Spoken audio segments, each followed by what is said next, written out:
বন্ধুত্ব কাকে বলে আমরা জানি? বন্ধুত্ব হয় সমতার ভিত্তিতে, আন্তরিকতার ভিত্তিতে, এবং যেখানে কোনো জোড়াজুড়ি হয় না, সেটাই হয় বন্ধুত্ব। যখন জোড়াজুড়ি হয়, যখন কিছু চাপিয়ে দেওয়া হয়, সেটাকে কিন্তু আর বন্ধুত্ব বলা যায় না। সুতরাং আমরা সেই জায়গায় উপস্থিত, আমাদেরকে যখন বলা হচ্ছে বন্ধুত্ব, এবং বন্ধুত্বের বিনিময়ে আমরা আমাদের সম্পূর্ণটুকু দিয়ে আসছি। কথা বলছি, ইউরোপের তুলনা দিচ্ছি, কথা বলছি, নানান উন্নত দেশের কথা বলছি, কথা বলছি যে আমি মনে করি না যে বাউন্ডারির কোনো প্রয়োজন আছে। আপনি কে? 18 কোটি মানুষের দায়িত্বে যে দেশ, তারা কি আপনাকে ভোট দিয়েছিল? দেয়নি। এরপরেও আপনি বলেন যেটা আমি মনে করি না। কোনো ব্যারিয়ার নাকি প্রয়োজন নেই।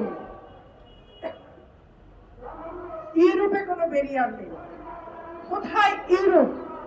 200 বছর আগে যারা সভ্য হয়েছে, আর আমরা কোথায় আছি? আমরা নিত্য নতুন নাটক করছি শুধু ক্ষমতায় টিকে থাকার জন্য।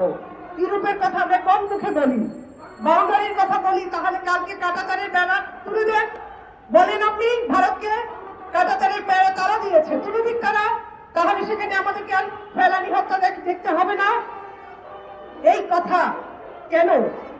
17 কোটি মানুষ, 18 কোটি মানুষের থেকে ম্যান্ডেট নিয়েছেন কিনা যে আমরা দেশের জন্য, পরস্পরের বন্ধুত্ব বিনিময়ের জন্য এই চুক্তিগুলি করতে চাই? কই? তিস্তার পানি তো আজও এলো না। বরঞ্চ দেখেন এই ভরা মৌসুমে 42টি গেট খুলে দেওয়া হয়েছে, যার জন্য সিলেট এবং প্রতিদিন আমাদের এখানে দুর্ভোগ এবং জল বাড়ছে, পানি বাড়ছে। তার বেলায় তো কোনো প্রতিবাদ হচ্ছে না, কোনো সরকারি নিয়ম নীতি, কোনো অ্যাকশনে যাওয়া হচ্ছে না। বন্ধুত্ব উনি আমাদেরকে শেখাচ্ছেন। এর নাম বন্ধুত্ব নয়। বন্ধুত্ব মানে সমতার ভিত্তিতে হবে, সম্মানের ভিত্তিতে হবে, গোলামের ভিত্তিতে হবে না। আপনি আমাদেরকে নিত্য প্রয়োজনীয় জিনিসের দাম হু হু করে বাড়ছে, সাধারণ আলু খাওয়াচ্ছেন 70 টাকায়, আপনি বন্ধুত্ব করছেন। তাদের কাছ থেকে কি আনতে পেরেছেন? কিচ্ছু আনতে পারেননি, শুধু দিয়েই যাচ্ছেন। প্রত্যেকটি চুক্তি করেছেন, যার শ্বেতপত্র প্রকাশ করুন, জনগণ জানতে চায় যে কি চুক্তি করেছেন আপনি।